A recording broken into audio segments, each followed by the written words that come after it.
of course, we start from the Arab Spring because the Arab Spring put to the forefront a question which is at the core of the debate on Islam and the Muslims, including, of course, Islam in Europe, immigration, Middle East, and so on. So it's the debate on compatibility. Is Islam compatible with secularism, democracy, Western values, human rights, women's rights, and so on and so on.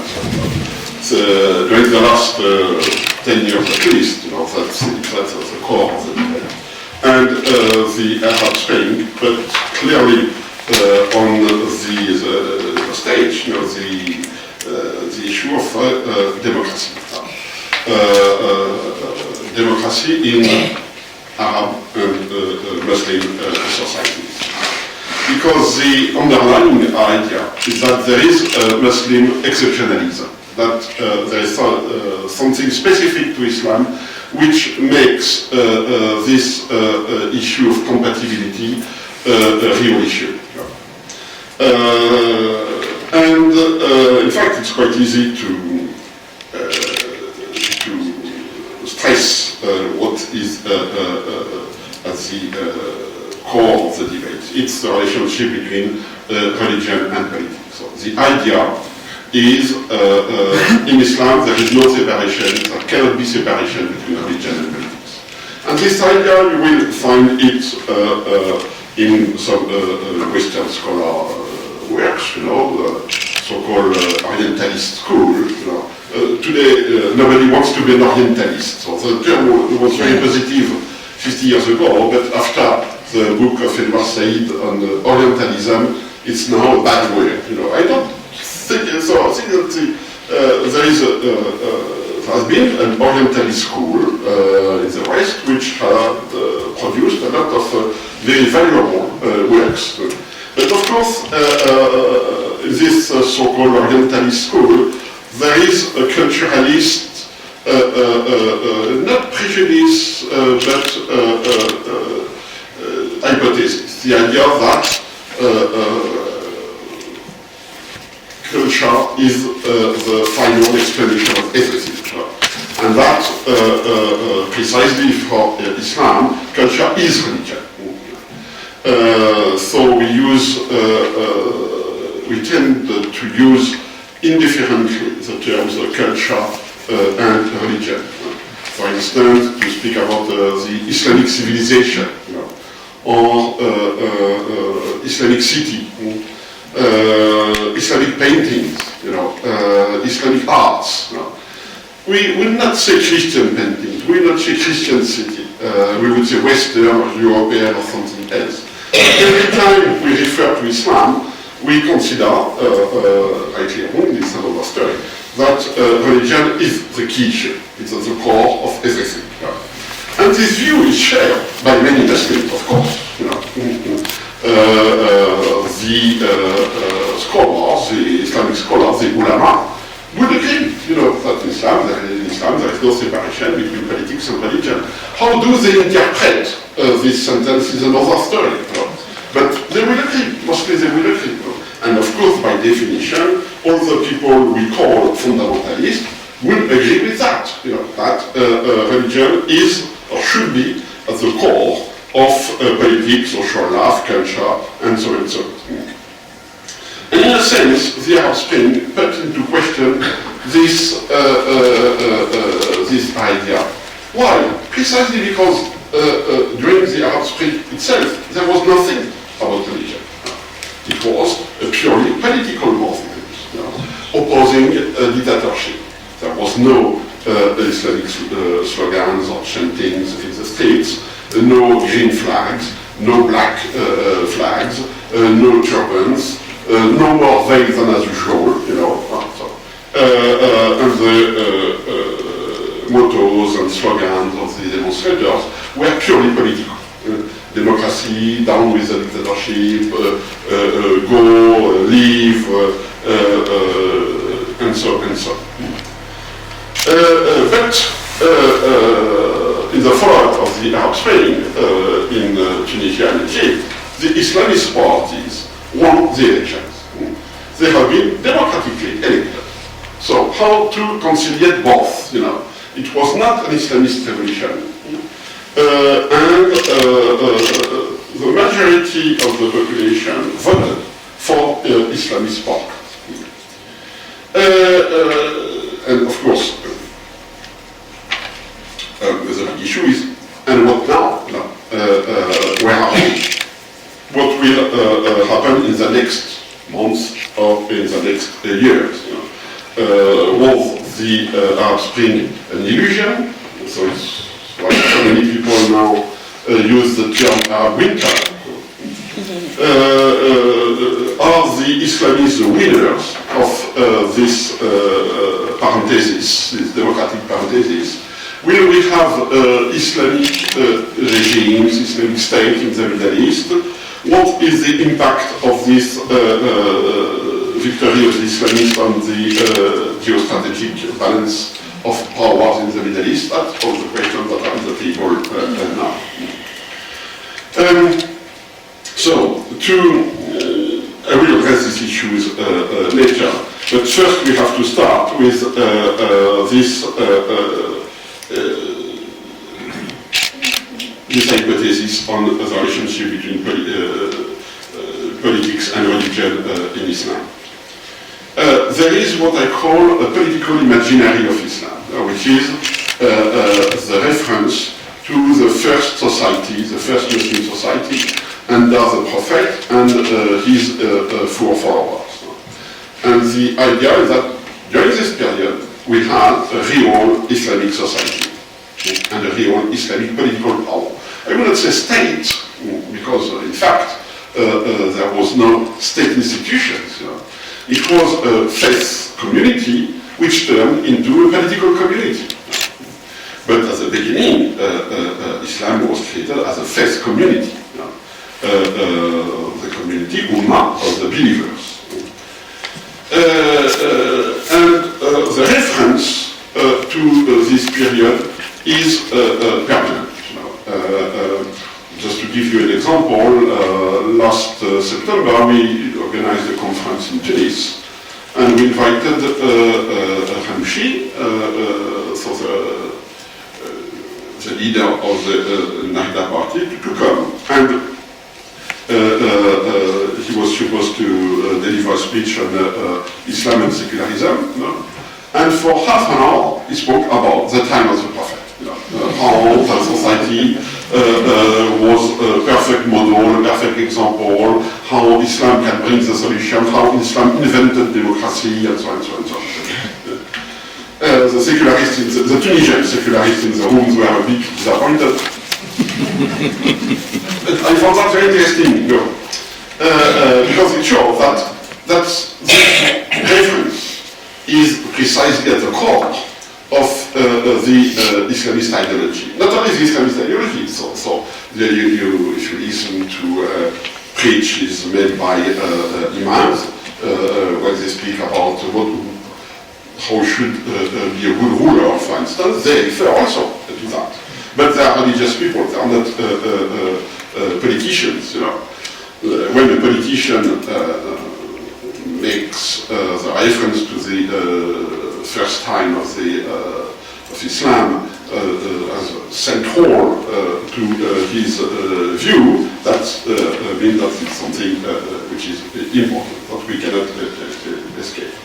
But the other side of this permanent reference to the first time of the Prophet, the Muslim community, is that they have little positive references in what happened after the first time of Islam.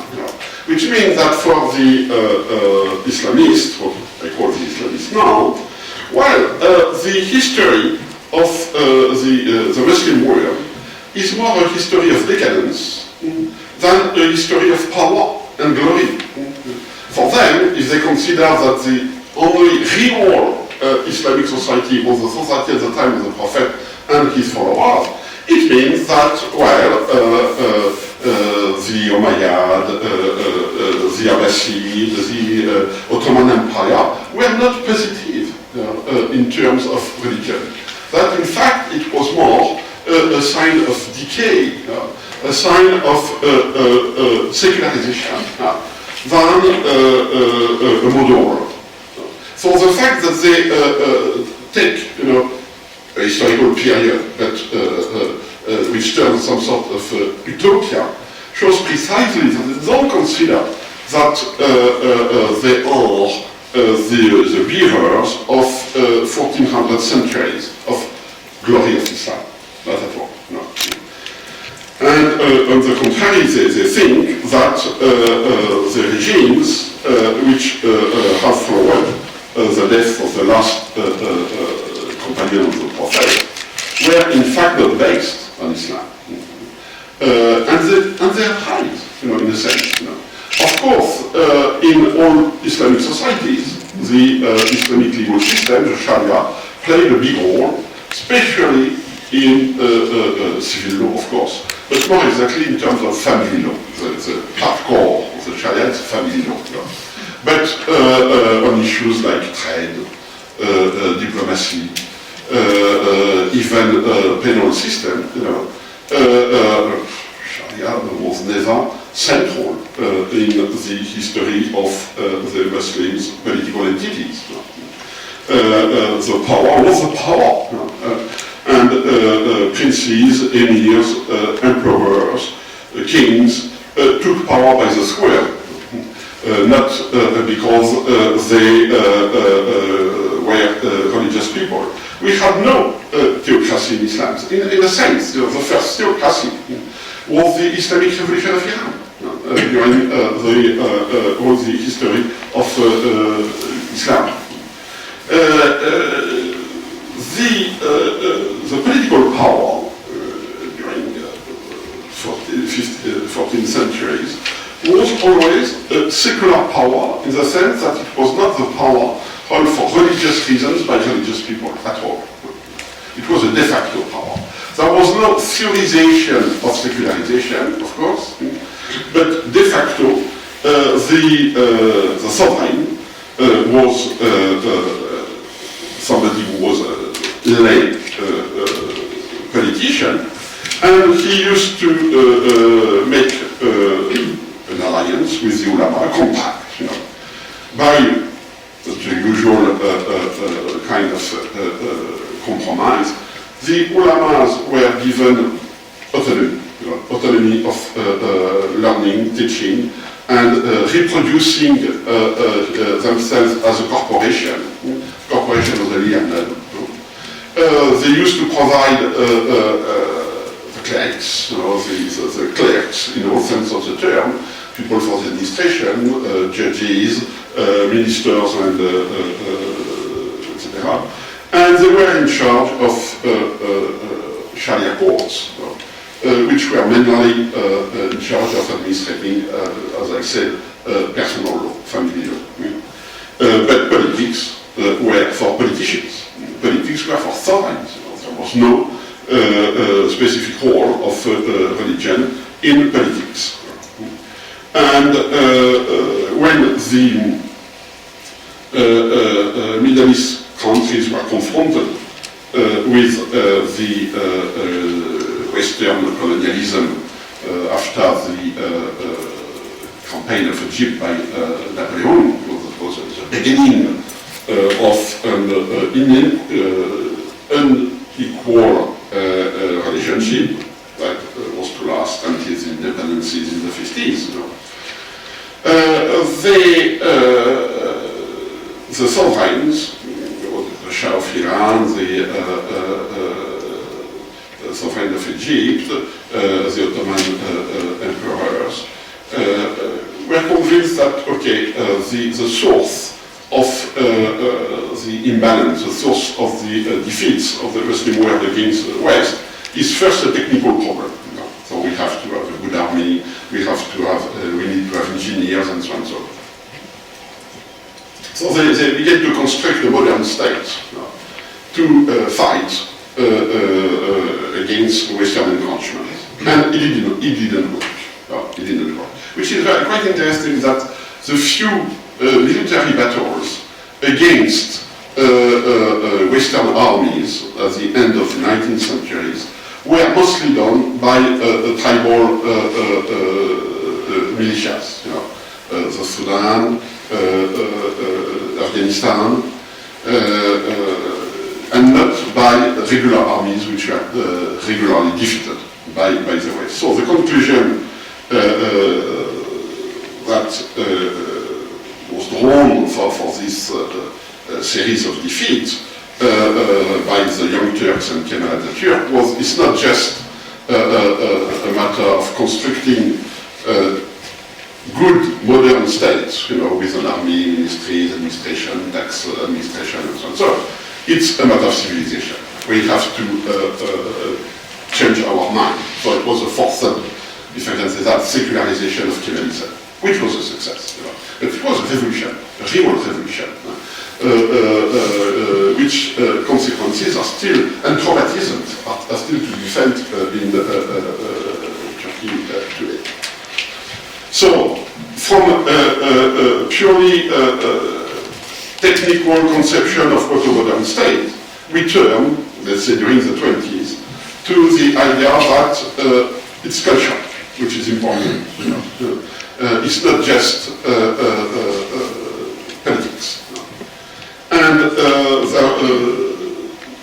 two answers were given in the 20s. One by Kemal Atatürk, secularization. And the other by Hassan al-Banna. We have to return to true Islam. We have to forget about these 14 centuries of defeats, and not necessarily defeats, but of decay, and go back to the first society of the Prophet, which I call Islamism. Because, of course, Hassan al-Banna never said that we should forgive the modern state, modern army, modern education, and so on. No, of course. He was in favor of keeping the technical progresses, what was brought by modernity in technical terms, but in cultural terms, to go back to the strict implementation of Islamic principles. So it's an interesting combination, of political utopia with, in fact, acceptation of modernity, but modernity conceived in technical terms. So it's a reverse of Atatürk, the concept of secularization. And we should not forget that Hassan al-Banna, who was an Egyptian, Maududi, who was an Indian at that time, because there was no Pakistan, developed their ideas about what should, how to construct an Islamic ideology. Maududi used the term ideology. We didn't invent it, Maududi didn't say we should go back to Islam, to the religion of Islam. We should construct an Islamic ideology. They used to write in the 20s and 30s, so they were witnessing what was going on in Europe. And in Europe at that time, the debate was not on democracy. The debate was on fascism and communism. The two winning ideologies in the 30s were fascism and later Nazism and communism. But I don't say remember that period because you were born after. But democracy was in crisis, in the 30s. And many liberals, for instance, consider that we should find an alternative to democracy because democracy is not working. You had Emmanuel Mounier, for instance, who was looking for some kind of spiritual conception of society, because for many intellectuals in the 30s, democracy was done, and we should try to find something else. So when you read Maududi now, he almost never speaks about democracy. He said Islam is the third way, but for him it was a third way between fascism and communism, not between democracy and I don't know what. In fact, Islamism was a part, I would say, of the idealization of political life, which was a global phenomenon, and not just a problem of Western Europe. And they were also impressed by the the forms of political mobilization, both among fascists, because in the 20s it was more fascism which was on the forefront, and communism. For instance, the concept of vanguard party, the concept of ideology, as I said, the idea to have a youth movement, for instance, which is a modern idea. By the way, over Arabs were trying to build up Arab nationalism on the same basis, like the Baas movement.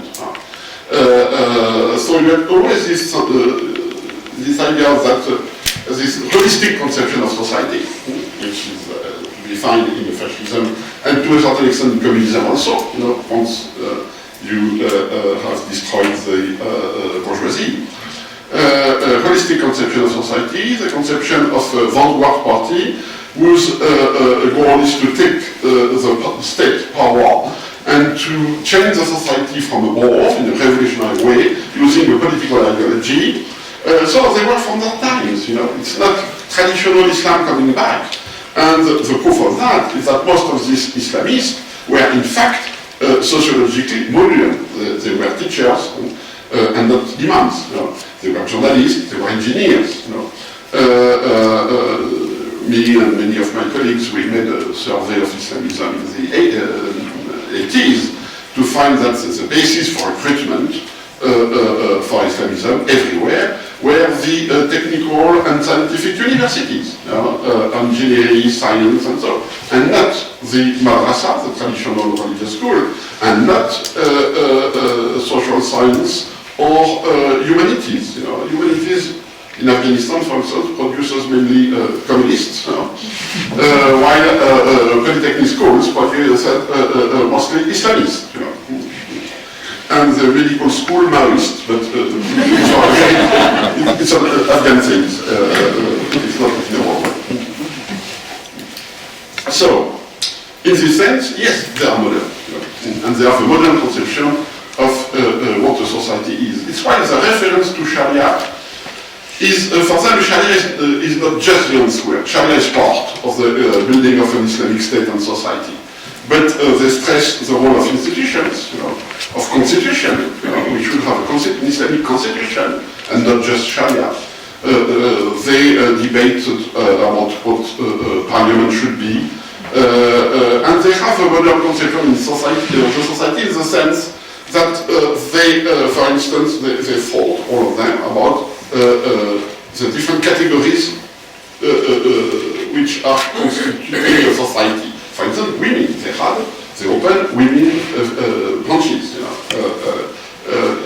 students, student organization, workers organization.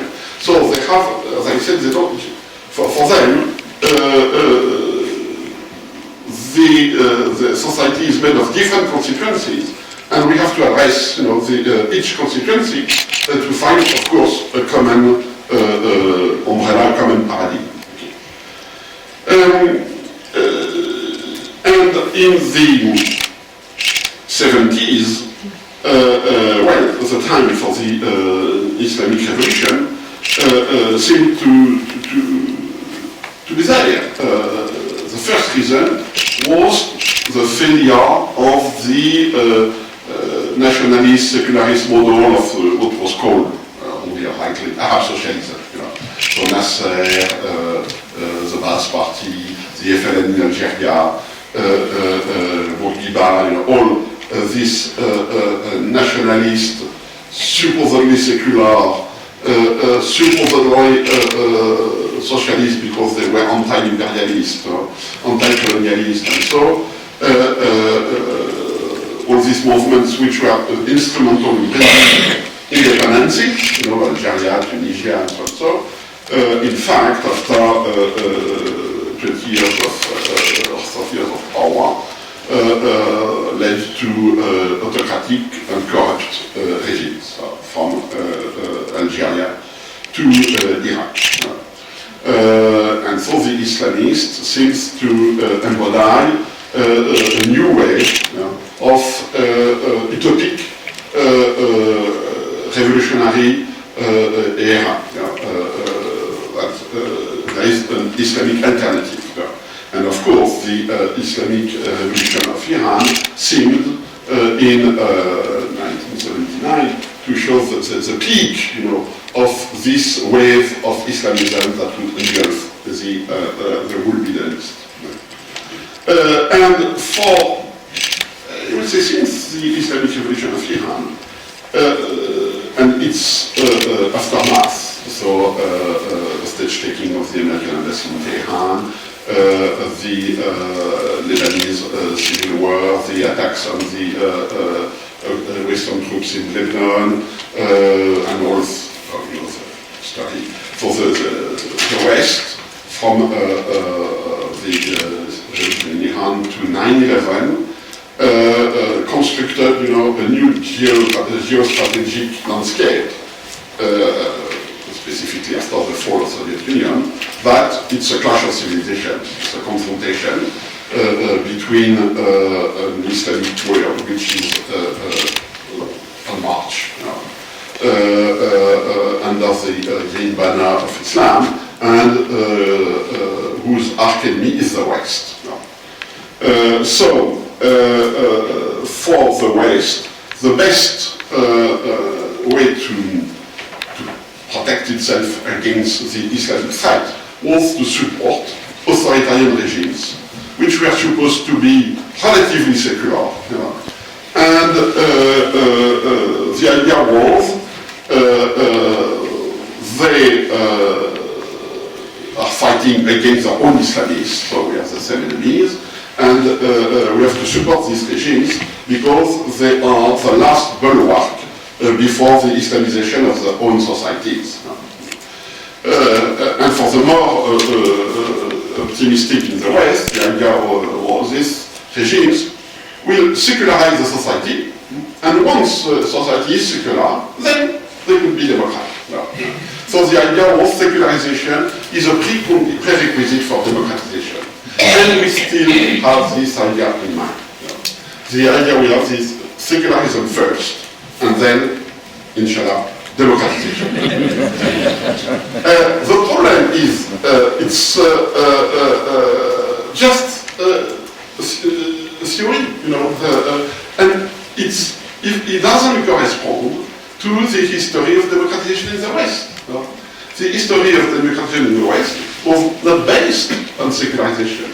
And we can also say that secularization has been a consequence of democratization in the West, but not the cause. The Treaty of Westphalia, for instance, which installed some sort of freedom of religion,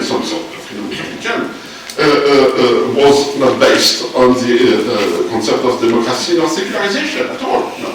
The idea was religion is too important precisely to be left to the believers. It's a state matter, and there should be a state religion. But yes, maybe in certain circumstances we can have some tolerance for religious minorities. So it was neither secularization nor democratization. And the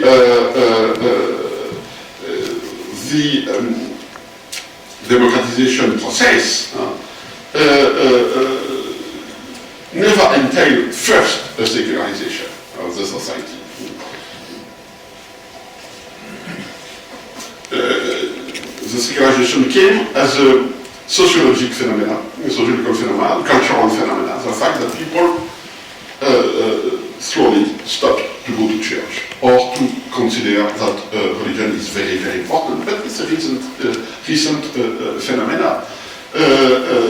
Many strong, I would say almost Christian fundamentalists did play a role in democratization. It's not the secularists who imposed democratization against the religious people. It's not the history of Europe. It's a reconstructed history, specifically in France, you know, with the idea that it's because the state had to fight the Catholic Church that democracy is possible. But historically, chronologically, it doesn't work. You know, it's not. So the law of 1905 came after the implementation of the Republic, not as a condition to implement Republic. But I will not go too long to this historical consideration. You know, but just where are we now? Interestingly enough, you know, the 30 last years were years of apparently re-Islamization.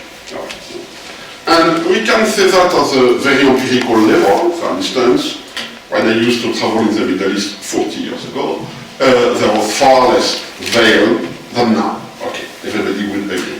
In Istanbul, 40 years ago, we were never awoke in the morning by the muezzin in the minarets. Now we are, you know.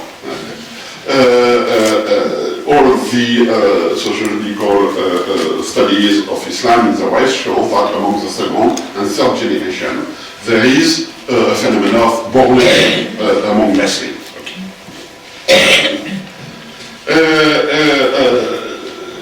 And the paradox is, it's after 30 years of re-Islamization that we have the Arab Spring. People, you know, claiming for democratization without making any reference of our religion. So, who is wrong, who is right, what did happen? So, for me, the process of return of religion is not a return. No. Something in Christianity, by the way. The forms of religiosity, which are thriving now, which are working, are not traditional forms of religiosity. The Catholic Church is not gaining ground in Europe. You know. The traditional Protestant churches are not gaining ground. But evangelicalists, the American kind of Pentecostalists, you know, what we call the cults, you know, the Mormons, I'm not saying that the Mormons are a cult, are gaining ground. You know. And the same in Islam. You know.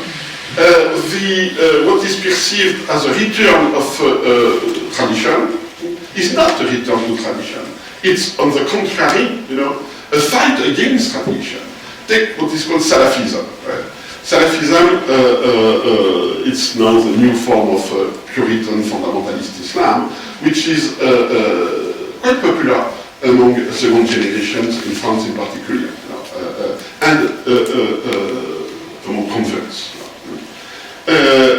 These people are not bringing a traditional Muslim society back. On the contrary, they consider that everything which has been done between the time of the Prophet and now is zero. You know.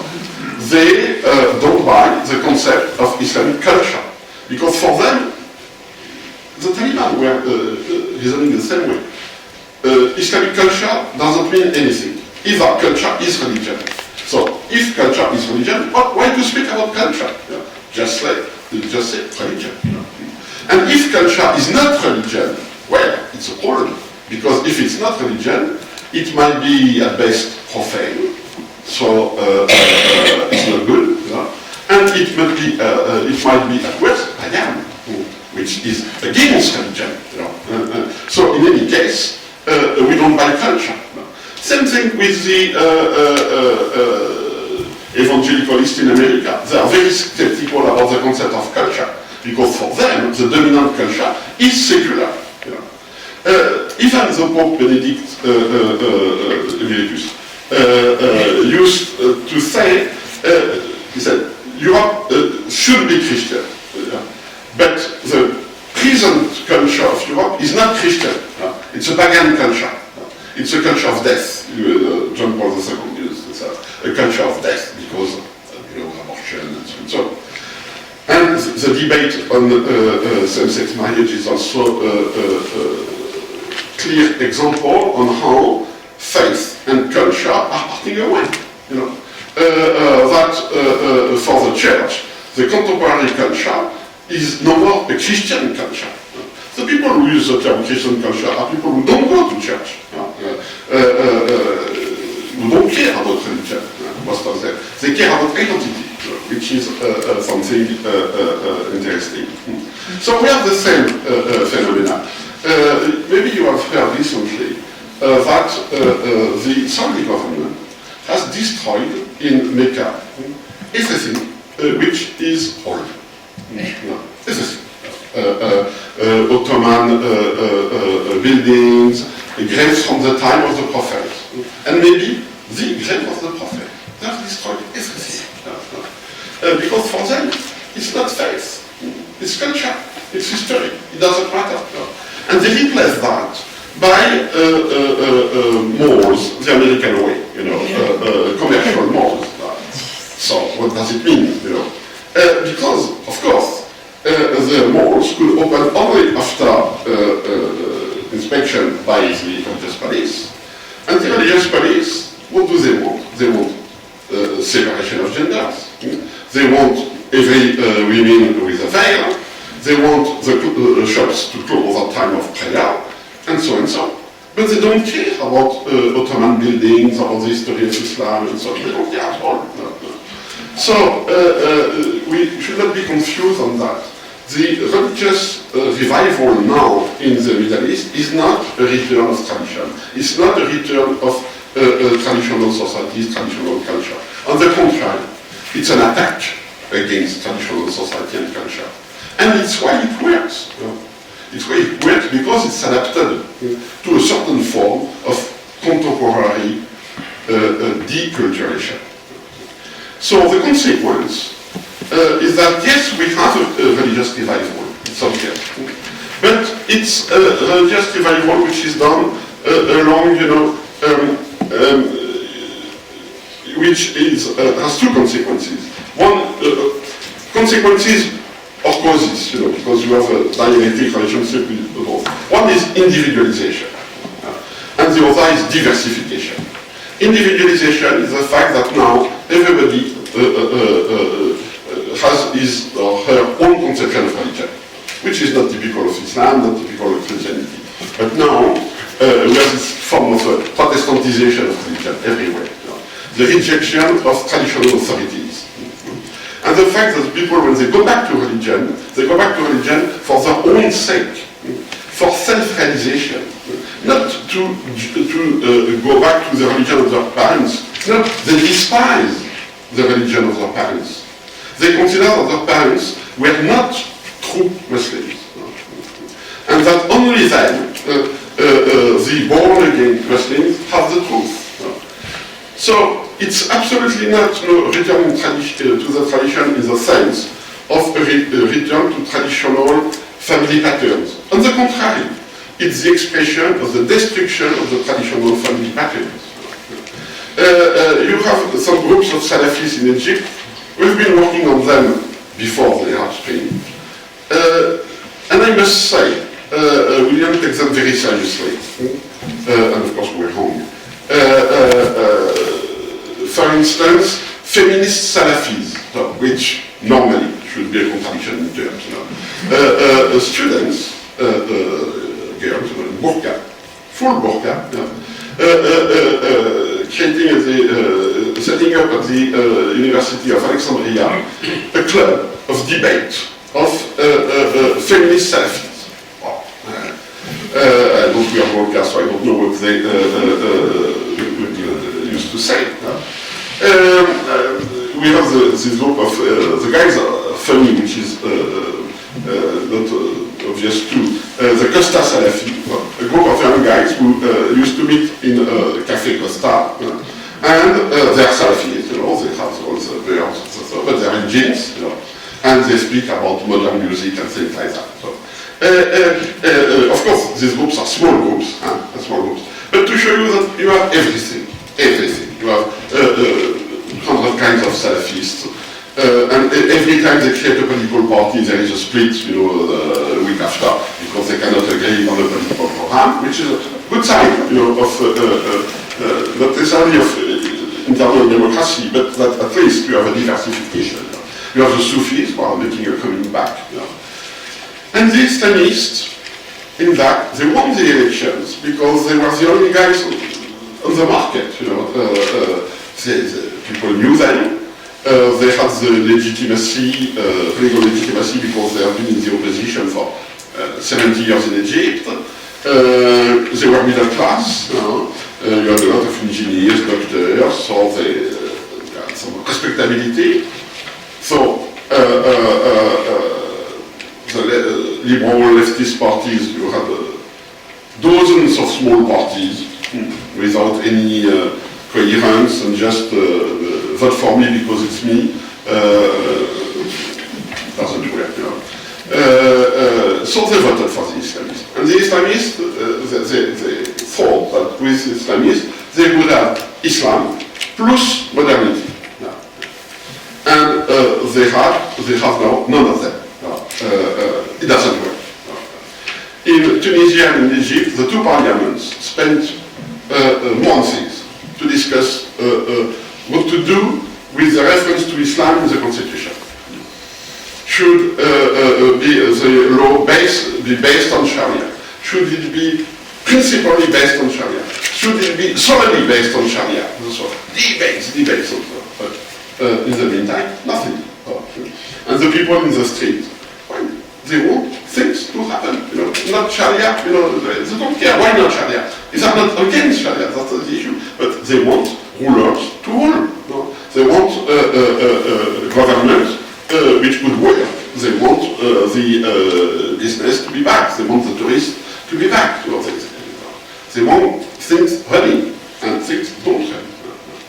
And it's for me, it's the proof of the failure of political Islam. It's the proof of what I wrote.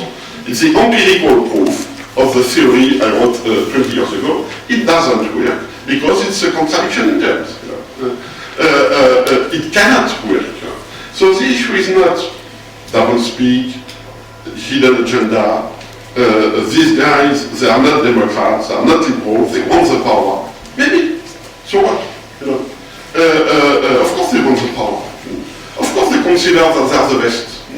Of course they consider that the other parties are not legitimate, that they are the only ones to represent Islam in the political field, and that by definition they should have the power. Ranucci is very interesting because he's a very sincere man, Ranucci. And he doesn't understand why it doesn't work.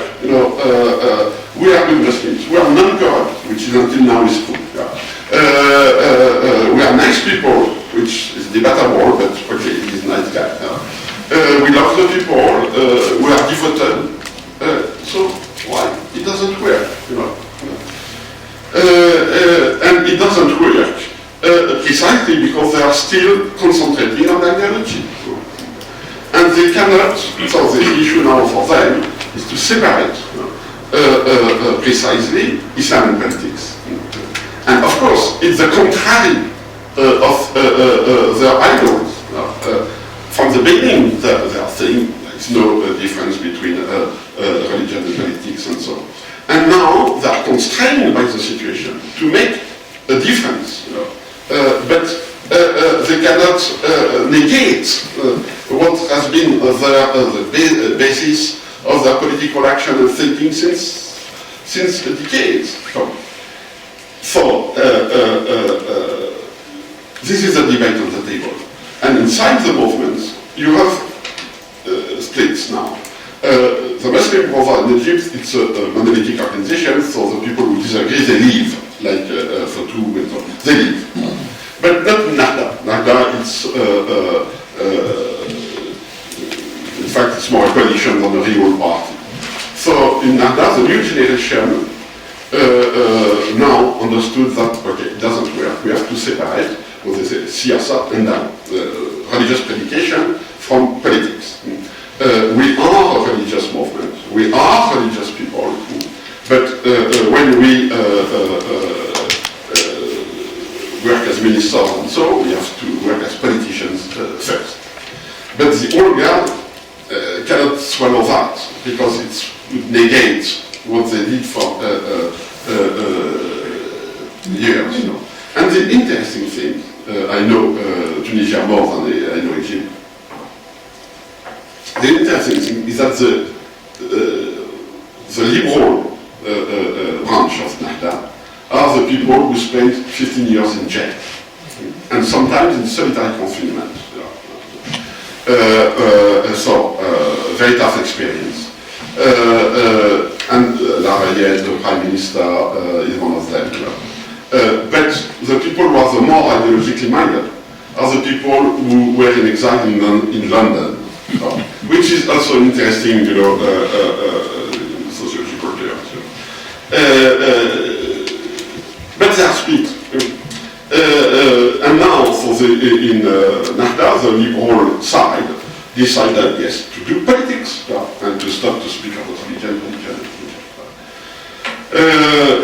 While the old guard is still trying to save the religious referendum. And it's a big problem because when you are a believer, when you belong to an organization which says that religion is at the core of our political program, you cannot just give up about religion. You have to rethink the reference to religion. And it's on the way, but you have different ways to do that. One is the Salafi way, to say, okay, you cannot implement just religion for the world. It has to go with a personal return to the faith. Predication is more important than politics. You have to take people one by one and bring back them, to the religion. And when everybody, or almost everybody, will be born again, then we automatically will have a Muslim society, a religious society. They have, I would say, they compare them with the Puritans. The Puritans never tried, the Protestant Puritans, they never tried to establish a state. Calvin in Geneva didn't establish a state. The idea was to help to have a religious civil society. And then things will go along the religious poles by definition. So the Calvinists were never tried to have Calvinist government as such. It's why they were successful to have a religious community in a city, but had to change their referentials when they were leading a country. It's a totally different way of doing. So either you are a religious organization, or you are a political organization, and in this case, it's a Christian Democrat model. You shift your religious norms into values. So you go from faith to ethics. And then you attract a larger audience, which doesn't necessarily share your religious beliefs, but could agree on your moral values. That's what the AK Party did in Turkey. The hardcore Islamist constituency in Turkey is no more than 20%. What the Refah Party did in the 90s. But Erdogan has been able to reach out to 47. It doesn't mean that 47% of the Turkish population are Islamists. Doesn't make sense. Many people voted for the AK for different reasons. But also because they share their conservative views on family, on society, and so on. Their respect for tradition, and also going on with a very modern conception of economics. They are liberals in economy. They are Democrats in politics. Not necessarily very democratic in their minds, but they act as Democrats in politics. So for the majority, it's a good compromise between identity, modernity, and business. The Egyptian Muslim brothers are not ready to do that. Still, they are a brotherhood. But we have the beginning of separation between the political branch, Morsi, and the brotherhood. Narda sooner or later will do the same, to separate between the religious organization and the political organization. And people of Narda, the liberal part, they are looking to Europe, to find not necessarily models. I'm not saying models, but lessons. So, for instance, go to Italy to learn about the Christian democracy. But as I told them, Christian democracy, it's a very good model, except that there is no more Christian democracy in Europe. It's dead, specifically in Italy. So why? Nobody worked on that. Why? The concept of Christian democracy died in Western Europe. And for me, it has to do precisely with the change in religiosity, that traditional forms of religion are disappearing in Europe. And the new forms of religion, of religiosity, including the Catholic Church, don't go with the compromise that is embodied in the very concept of Christian democracy. And interesting enough, there was a delegation of Narda in Italy. They met by chance the new fraternities, Focolare, Communion, Liberty, which are very influential, but are not built as political parties. And suddenly they are very interested in that. So maybe it's closer to the new forms of religiosity, the new way how to combine a strong religious, not identity, but a strong religious practice, with politics, which supposes a separation between religion and politics. How to be a believer in, not in a secular society, but in a society where you have to make a separation between politics and religion. And what pushed them to do that, and on that, is that in fact, it's not a matter of choice. They don't have the power. If you discuss with a Tunisian secularist, he will explain you that we are on the verge of an Islamic revolution in Iran, not in Iran, sorry, in Tunisia,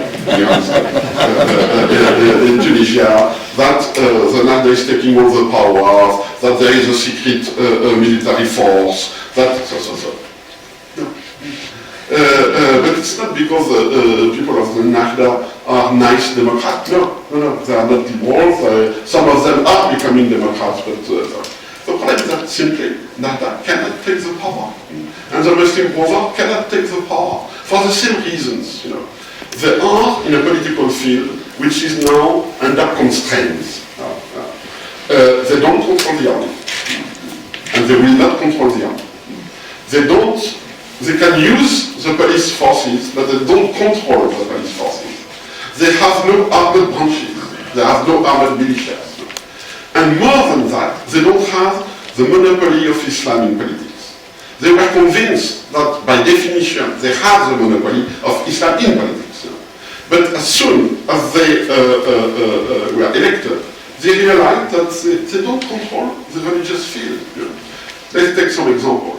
In Egypt, Al-Azhar, the big religious university, has been transformed by the dictatorship into, a branch of the government. The dean was appointed by the government, and Al-Azhar was a government thing. But now the dean, who has been appointed by Mubarak, who was not so very liberal at the time of Mubarak, said, okay, now it's democracy, so we are independent of the state. We don't want to be controlled by the state. We welcome subventions, we welcome subsidies from the state, of course, but we will appoint ourselves, our leaders and so on. The imams in the mosque, they say, now we are independent. So we don't want to be appointed by a Ministry of Religious Affairs. The Sufi Brotherhood, they say, so now we are here, we do exist. We are doing our traditional processions and things like that, and we don't want to be controlled. The Salafi, they say, no, in Islam there is only God. You cannot speak in the name of God. We know what God wants, but everybody knows, which is a problem. You don't have one guy to say that's what God wants. We were always surprised by the success of the Salafi in the election, and a young Egyptian anthropologist did what we should have done before. She made a study in her hometown, among the people who voted for the Salafi. Why did you vote for the Salafi? And the answer she brought were very interesting. The answer was, well, well, we want to vote for Islam, but the Muslim brothers, we have a problem with them, They don't answer our questions. When we ask a Muslim brother something, he has to refer to the authority, and he comes back next day with the answer. But the Salafis, they all have answers. Of course, it's different answers, but the Salafis, they speak, they discuss, they debate. Okay, of course, they have strong ideas, but at least they're like us. We could debate with them. So they don't see the Salafi as the Taliban. They see them as people who have strong ideas, but at least they debate. So they see the Salafis are more democrat than the Muslim brothers, which of course seems to be a bit paradoxical from outside. In Tunisia, the same thing did happen. The Zaytunia, the traditional Islamic university, also declared its autonomy. The imams in the mosque, they say, now we are autonomous. And the problem of the Nahda, which is contrary to the Muslim brother, Nahda were persecuted by the Ben Ali government. So they had no possibilities to create strong ties inside the civil society. And so they don't control the mosques. Just after the Arab Spring, suddenly, you had a mushrooming of independent mosques with local people appointing themselves as local imams.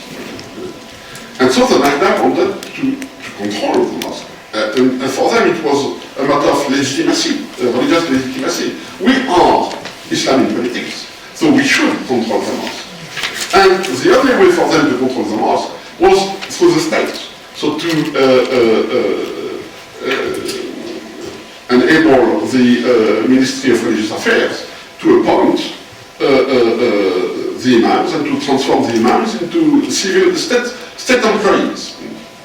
But 2 weeks after they said that, there was a petition of imams saying, we voted for you, but we are not members of your party.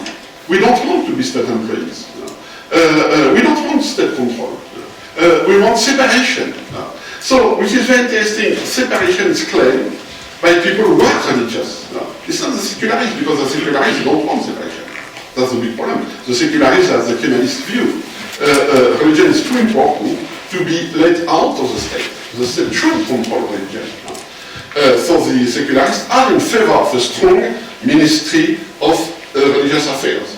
And the Islamists also. But the Salafis and the others are against. So they want the state out of religion for the sake of religion, not for the sake of politics.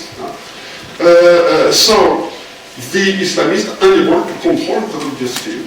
And the religious field is crossed, by the same kind of movements which are leading to democracy. Individualization and the concept of individual freedom. It's my choice. Hence, and something which will be very important, the importance of conversions, for instance. We tend to see conversions to Islam, which is in France a real phenomena, but when they convert to Salafism, and not to traditional Islam at all. But we have also the phenomenon of conversion to Christianism, which is totally ignored. But it's going on, not massively. But in Algeria, for instance, we have an Algerian evangelical church made of converts. There are between 10,000 and 20,000, and they have a legal status. Although they are converts, all of them are converts.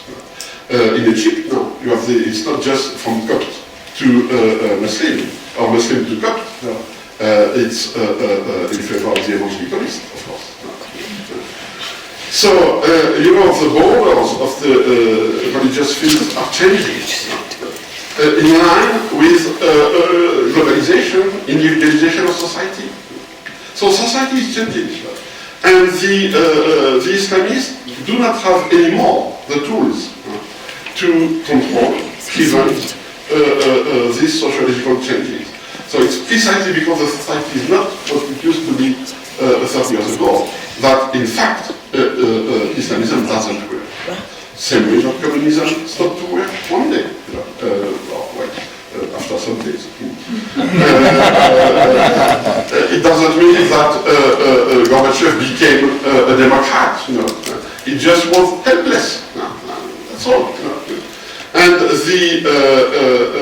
all the evolution of this Islam now shows how Islamism is not the answer. And I will not go on the geostrategic dimension, but it's clear, for instance, interesting enough, that in the reshuffling of Middle East, the Sunni Islamists tend to be on the western side, of course. The coming into power of Morsi didn't put Egypt in the camp, in the side of Iran at all. If you discuss with Palestinians, they will tell you that, in fact, the policy towards Palestine didn't change with Morsi. The words changed. But the real policy, if you go to the border with Gaza, still the same control. And in the realignment of the Middle East now, the main divide is Sunni Shia. It's not Islam versus the West. Thank you. Thank you very much for a very interesting survey of Islamic history, ending in 2011-12 with a number of very interesting comments on what's going on right now. I largely concur with that big historical exposé, and I think some of the points are very important and largely neglected here. The fact that the Muslim Brotherhood only adopted its motto, Islam is religion and state, in 1939, after 11 years, and only as a response to the much larger Waqf Party's motto of the religion belongs to God and the fatherland to all of us.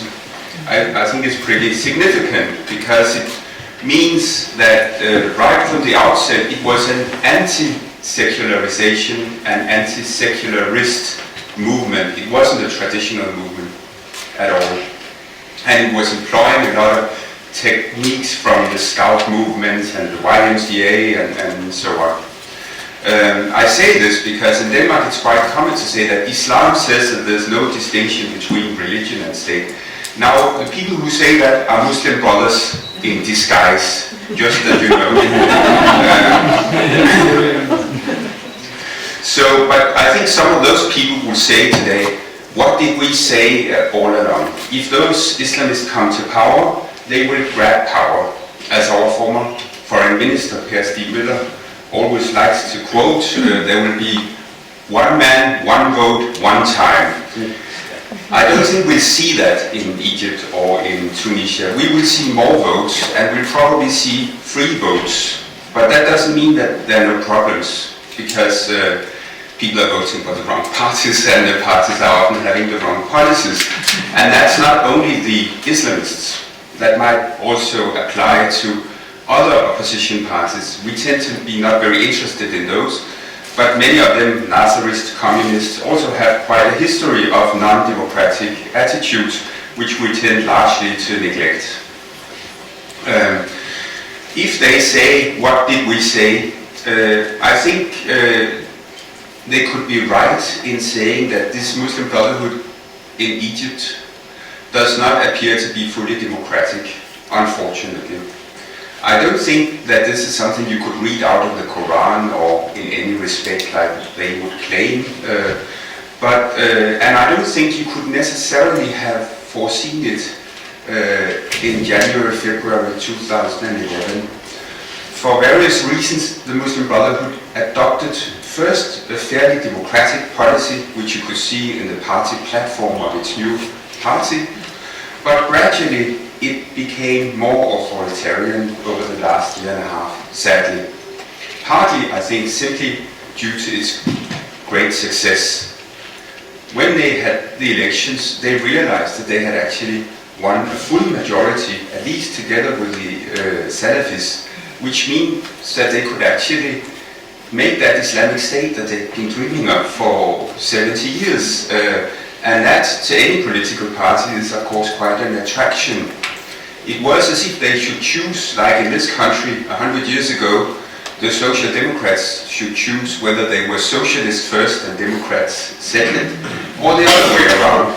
And so far they've chosen to be Islamists first and Democrats second, I believe, in the last couple of months. Sadly, the opposition is playing so much spoilers that this is also a problem. Egypt is in dire straits at the moment. If we look at the party platform, I think there are very good signs in it of democratic policies, a new reformulation of Islamism, which is actually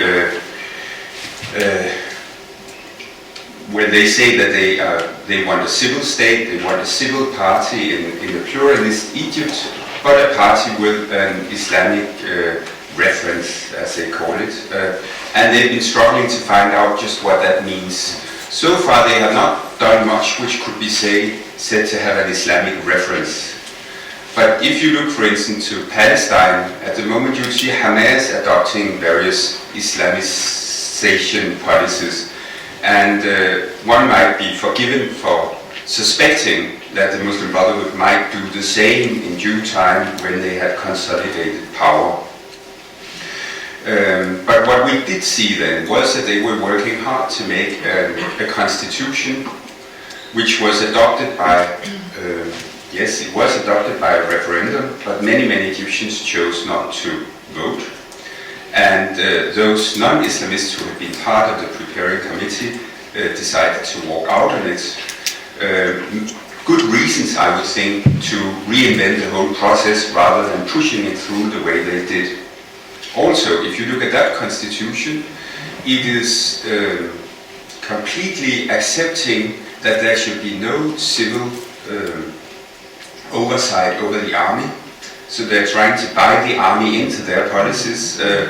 They are not so much in the constitution, but in Morsi's decree.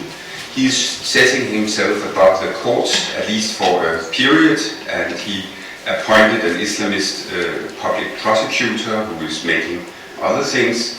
And now we had the interesting thing a week ago, which relates a little bit to Olivier's points, that someone brought up a case against the Muslim Brotherhood for not being a legal entity, whereby they instantly tried to register as an NGO, something which would normally take a lot of time, but they could do it just like this. But if they were registered as an NGO, this would mean that the Ministry of Social Affairs, and you must correct me, Abdallah, they would have access to membership lists, to funding, to finances, something the Muslim Brotherhood has always rejected. So they are now changing the NGO law so that they can be out of this. And all this points to a kind of above the law attitude that we hoped we would be without in Egypt, but I think we'll have to see that a lot. And there are also attempts, as you've all read, of curbing the free press and so on. But the interesting thing, and this comes closer to Olivier's point, is that many of their opponents are Islamists. Not just the Wasat Party and the Tayyar, Masri and others, breakaway groups over the years, or that other presidential candidate, Abul Futuh, but also many others, including Al-Azhar. The Muslim Brotherhood has always had a kind of difficult relationship to Al-Azhar because it was a lay movement, and Hassan al-Banna was very dismissive of the ulama, muwassafun, as he called him, the functionary ulama. He wanted, he didn't want ilm, he wanted da'wah. He wanted that Islam is something you burn for and work for, not something you just know up here. And Al-Azhar has always been very suspicious of the Muslim Brotherhood, but there's also a significant Islamist tendency inside Al-Azhar. So what we've seen was that there was an Al-Azhar document in 2011, quite a progressive document which could unite a lot of forces in Egypt. And right now we have the interesting discussion about Islamic loans and so on, that where Al-Azhar and the Muslim Brotherhood seem to be at odds about what Islamic law is really all about. Because the Muslim Brotherhood wants to find ways of demonstrating how Islam can be practiced in a modern way to build a better society, whereas Al-Azhar is more conservative when it comes to these points. And so are the Salafis in a way, but this is, as Olivier says, it's very difficult to define, because the Salafis, just some years ago when I was living in Egypt, you could go to Salafi mosques. Once I was sitting in a taxi and there was a fight between an Ikhwangi and a Salafi, a Muslim brother and a Salafi, and the Salafi said, but we like Mubarak, what we want is heaven, and you're not interested in heaven, you just want to make a better society here on earth. That's all wrong, it has nothing to do with Islam. And these were the fundamental differences before 2011. Now the Salafis have to define themselves as political players, and this has turned out to be quite difficult for them. One place where you see all of this in the most fascinating way, which Olivier didn't mention, is television. That's where people form their opinions a lot in the Arab world, not just in Egypt. And there we have Salafi television. Now, finally, we have also Muslim Brotherhood television, but they don't seem to be very smart at making it so far. Salafis, on the other hand, have a number of very, very popular sheikhs who are much admired, but not a very disciplined crowd, as you also can see in Parliament. And then Al-Azhar has got its own channel, which I mentioned because it's a kind of point related to what your main point about culture and religion and how they diverge. Because in Egypt and in Tunisia and in other Arab countries, we've seen a response to this growing Salafism, which says that religion and culture are closely connected. Morocco would be a case in point where the king is trying to, and his father also, it's a long tradition in Morocco to say that we have our own Maliki Islam, which is related to lots of Moroccan historical figures and institutions. So don't come here with your Salafism and so on, it doesn't belong to us. Tunisia tried to do the same in the last year of Ben Ali, using the Zaytuna University, as you mentioned, to make the Zaytuna channel. And Syria, during this whole uprising, 2 weeks ago, Said Ramadan al-Houthi, the most important Syrian sheikh, was killed, but his prize for supporting Assad was to set up a channel which was called Nur al-Sham, which means the light of Damascus, saying that we are not Salafis in this country, we have a long tradition of being Shafi'i and being part of a very specific legal tradition.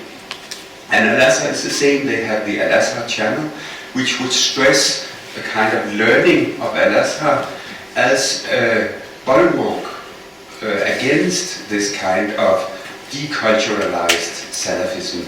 So it's going on, I think, in a very interesting place. And the response is exactly as Olivier said, they can't handle it, those who now took power, so they want to curb what they call Fawdat al-Fatwa, the chaos of fatwas, that you can get all sorts of statements and fatwas on television. So you see in Saudi Arabia, in a number of countries, new attempts at trying to discipline who can give fatwas and by whom, and this is also something that the Muslim Brotherhood, I'm sure, will move more into, because they want to control the religious field that has been given free, first by satellite TV, and then 10 years later by the Arab Spring. Thank you.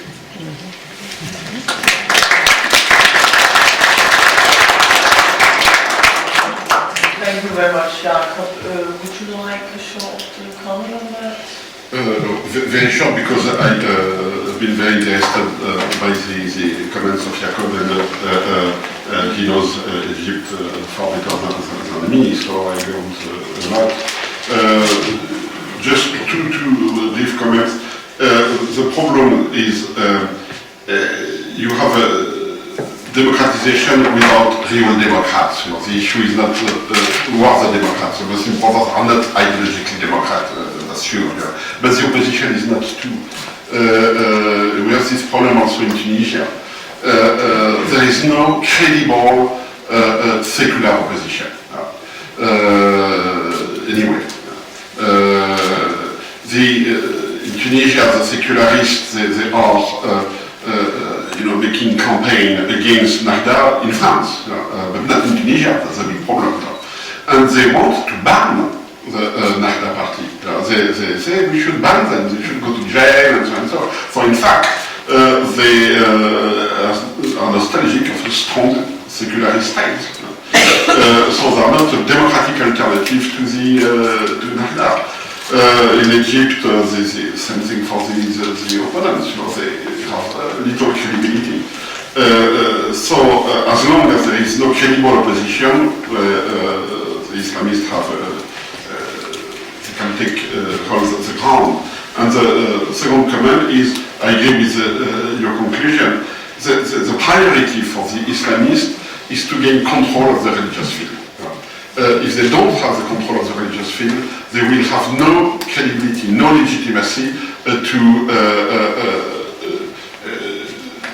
have the power. So for them it's vital. And in doing that, they ally with the army, which is almost suicidal, because either at the end the army will win, or the compromission of the Muslim Brotherhood with the army will undermine their legitimacy sooner or later in the long process. So they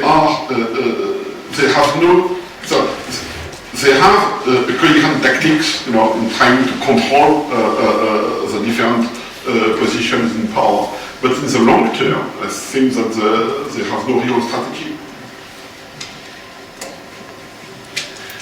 Thank you. We will now open the floor, and we have very little time, so if you want to ask a question, I think you better be quick and short. Well, we have plenty of time, I see.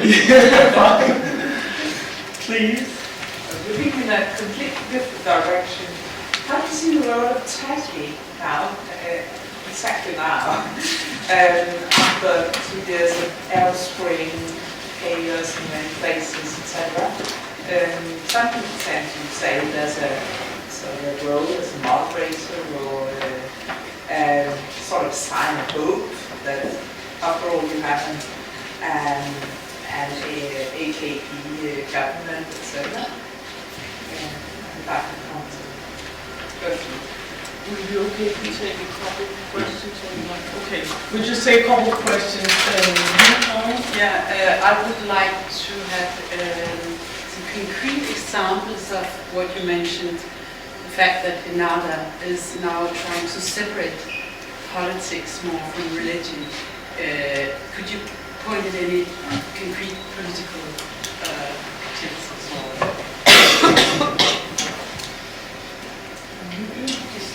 Thank you very much for very interesting presentations, actually, both of you. My question is from Dr. Roy. As I hear you also now in your reply to Jacob, you're actually saying that there are no Democrats. We have democratization, but no Democrats. The liberals are equally undemocratic. So if that's true, I would think that you're right. Isn't it a bit difficult to conclude that we have this failure of political Islam judging from the experience of Tunisia and Egypt, what you're saying is really that nobody could properly rule Egypt and Tunisia properly, democratically and efficiently right now. Your point might still be very valid, but I think it would need some more explanation, and I'd be very grateful if you could comment. Thank you.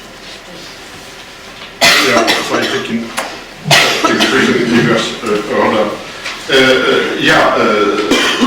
When I was speaking, I may have given the impression that I put the blame on the Muslim brothers, but the others are not better in the present circumstances. You know.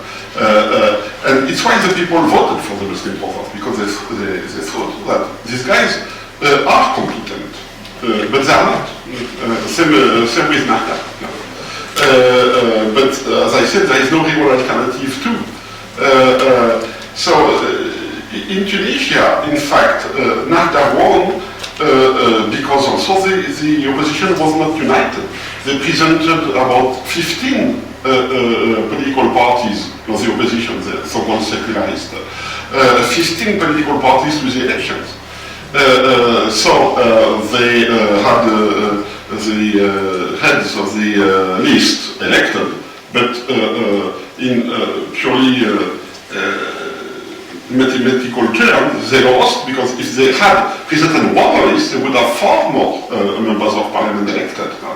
So you have a problem of leadership, you know, in the opposition, which is sometimes a real personal problem, conflict of personalities.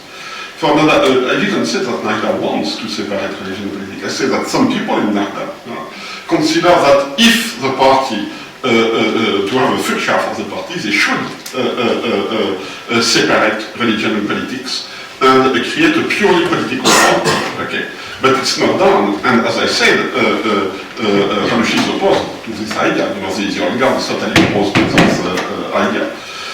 And for the Akra party, there are two dimensions. One domestic, you know, so the fact that the Akra party regularly won the elections, have been regularly winning the elections since 10 years, which also correspond, you know, to a complex evolution in Turkey. First, there is a crisis of Kemalism, you know, because this dynamic of Kemalism, it's a bit out of steam.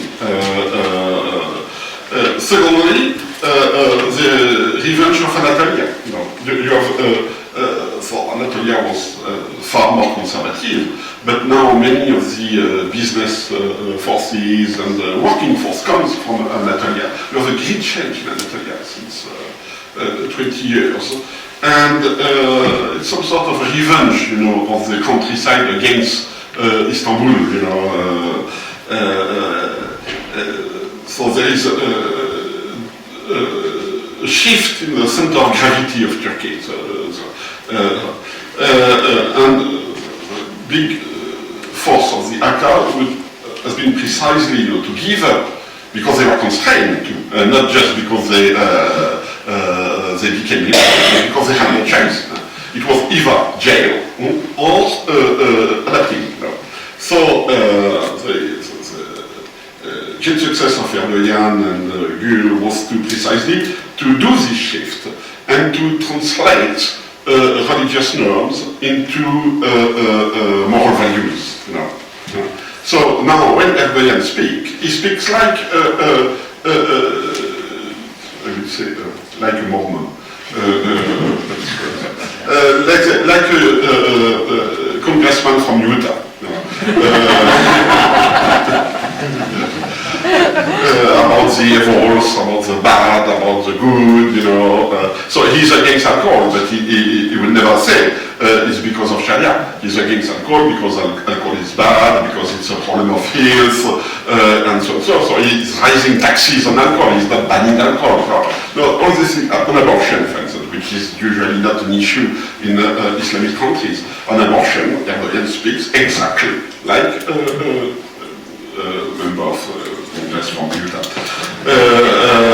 And in regional terms, it's very interesting because the AK was a pro-European party. They all say we want to go into Europe. They benefited from the European pressure on the Turkish system for more human rights democratization. So they benefited from that. But in the same time, AK as the party was reoriented the Turkish foreign policy. But they reoriented the Turkish foreign policy because they had no choice. Once again, it was more adaptation than a new vision. The rejection of the Turkish candidacy to Europe obliged Turkey to consider itself as a regional power and no more as a candidate for European. And they did that at a time when the Middle East was changing. So at the beginning with Mr. Davutoglu, the Minister of Foreign Affairs, the concept was we have no enemies. We are friends with everybody, including the Serbs, and the Armenians, which is a strong shift in the Turkish conception, regional conception. So Davutoglu went to Belgrade, went to Armenia, and so he spoke with the Iranians. So, except that, well, now it's impossible to have only friends among the neighbors. So when you have a war, like in Syria, you have to make choices. And Turkey had to make choices very, very rapidly. So they decided to go against the regime. While they had very strong relationship, in fact, with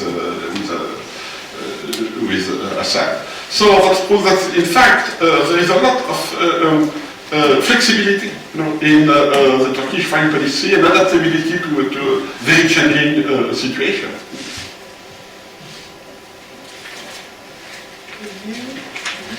Yes, the Muslim Brotherhood was supported by the U.S. starting around 1950.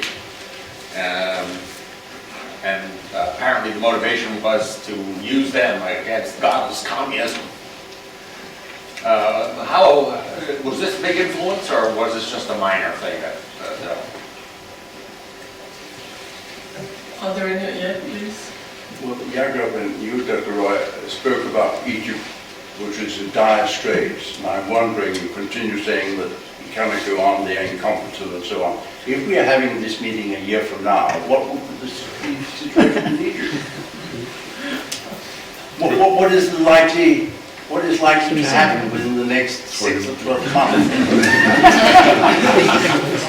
Well, please. Appreciate an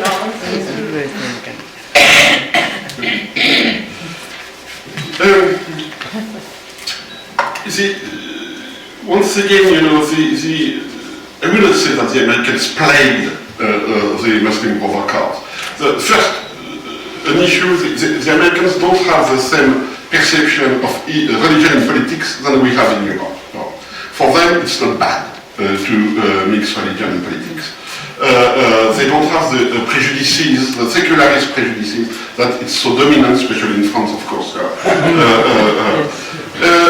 Secondly, of course, for them at that time, Nasser was a communist, and they had this view. Once again, the view was stronger in Europe, by the way, than in the USA. But the way Nasser was described, as the enemy in the end of the 50s by the West, is, in retrospect, is funny. Now we say, Nasser was a secularist, he was secularizing the Egyptian society, but at the time he was the new Hitler. If you look at the headlines of the newspaper at the time.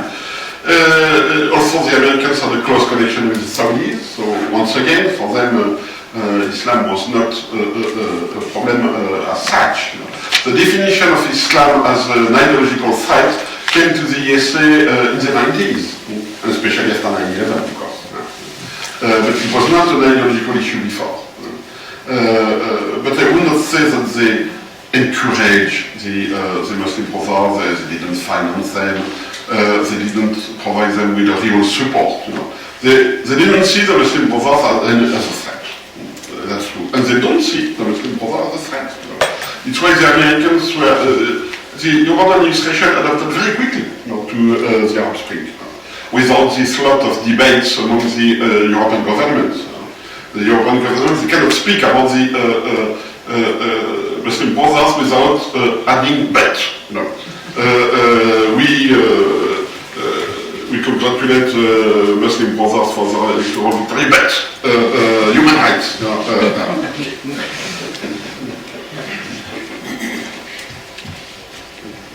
The future of Egypt. I think there was a period in the 1960s when the Cold War was going on, and there was what we call the Cold War in the Arab world between Saudi Arabia and Nasser's Egypt. This is when the Americans were squarely with Saudi Arabia, and the Muslim Brotherhood had fled to Saudi Arabia. In the early 1950s, the Muslim Brotherhood were not considered such an important force, and they were quite anti-American. There's this famous book about the American I met that say put one of their ideological leaders. I don't think it mattered to them in that respect. I don't know how Egypt will look like in 1 year. I think it's deeply troubling what's going on in Egypt. I think the Muslim Brotherhood have been fairly inept, but it's difficult to say. Morsi had his 100 days, and then was the war in Gaza and all that. And by then there was sort of, people were a little bit relieved he hadn't done worse.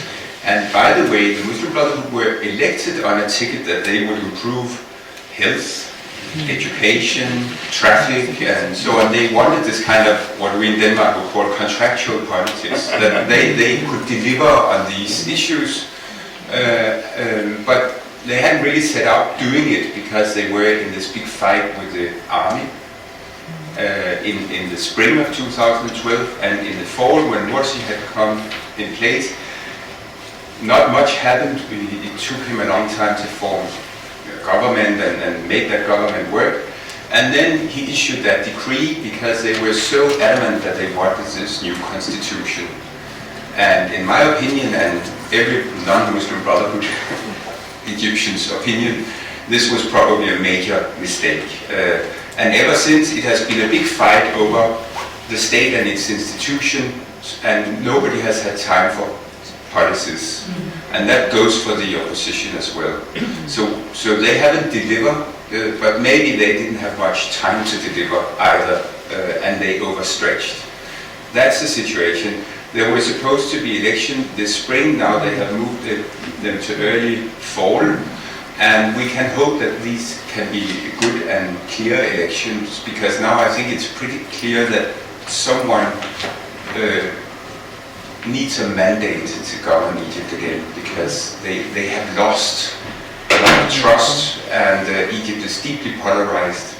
So I think Egypt has to go through decent elections, and then if the Muslim Brotherhood wins, the opposition has to accept this more than they have done so at the moment, because right now Egypt is becoming ungovernable, and that's a disaster.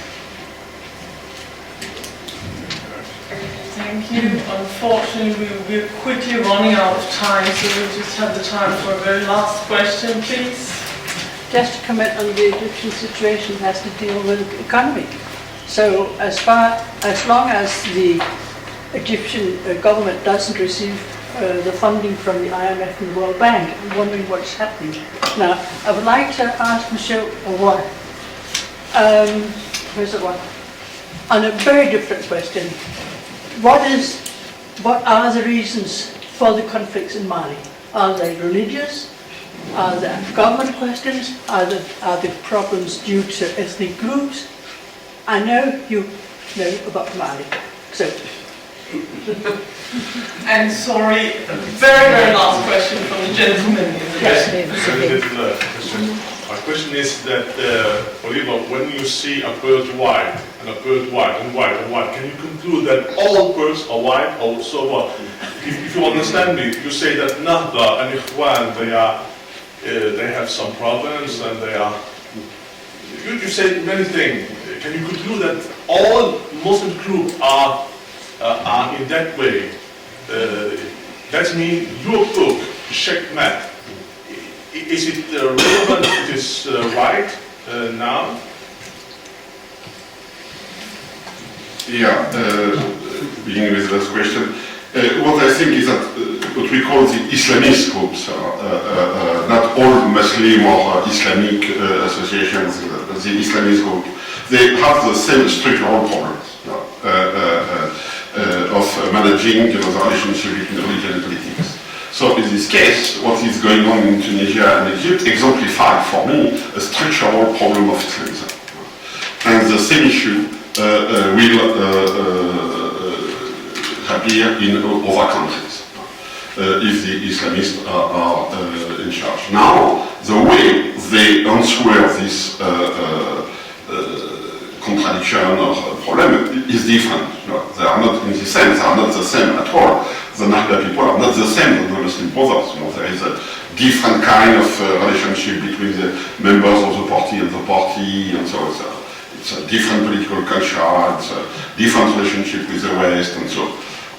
So the answers could be very different from one movement to the other, but the problems are structural for me. About Mali, I'm not an expert on Mali, but I found in Mali some, typical, also a typical structure. Yeah?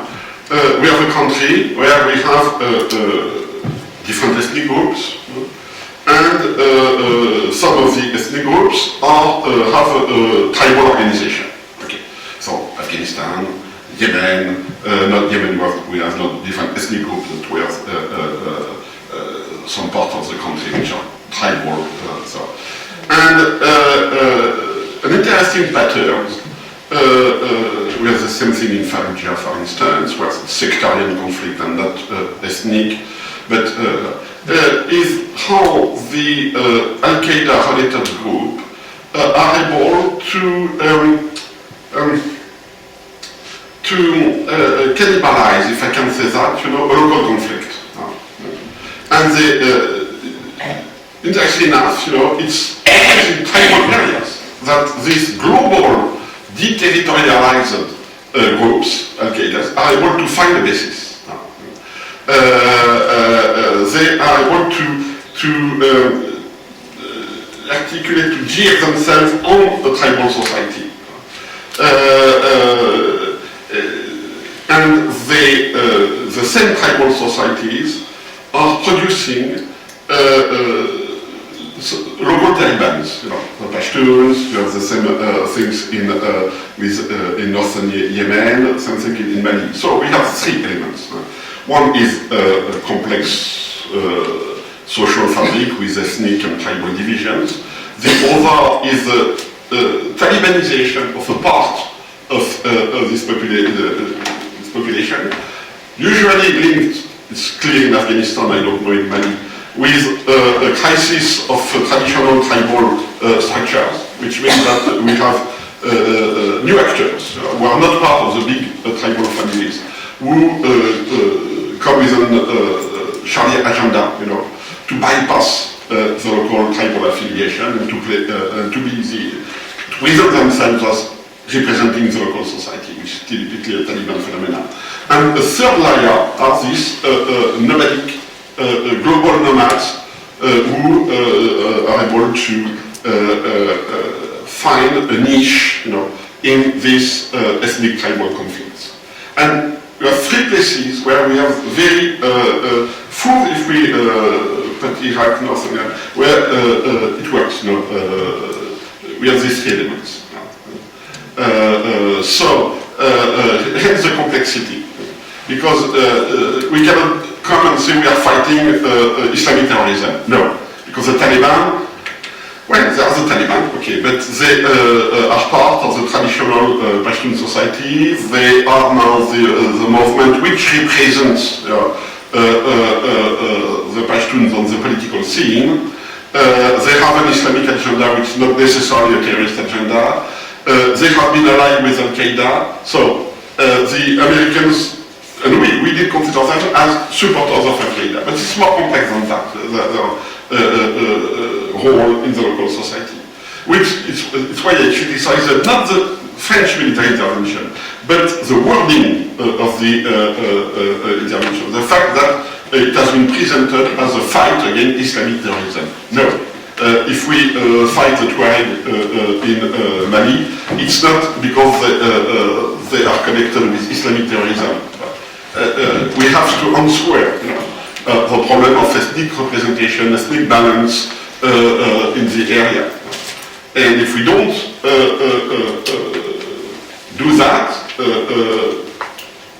it's useless. It's like in Afghanistan. The big mistake in Afghanistan was to discard the Taliban from the beginning because they are terrorists. It's not the way they are seen by the local population. So, we like it, we don't like it, but we have to adapt to the local balance of power and the local social, ethnic and professional and the sectarian fabric. If we are not able to adapt to that, we should not do it. No more questions, but a final comment from Jakob. No, just an announcement. In 2 weeks, on the 17th, we have another eminent French scholar of modern Islam, Stéphane Lacroix, who is a specialist in Salafis, especially in Saudi Arabia, but also in Egypt. He'll be talking at the university. And he has a very good English accent. Okay, thank you for coming and thank you for giving us a huge historical tour de force, but also interesting insights into the current struggles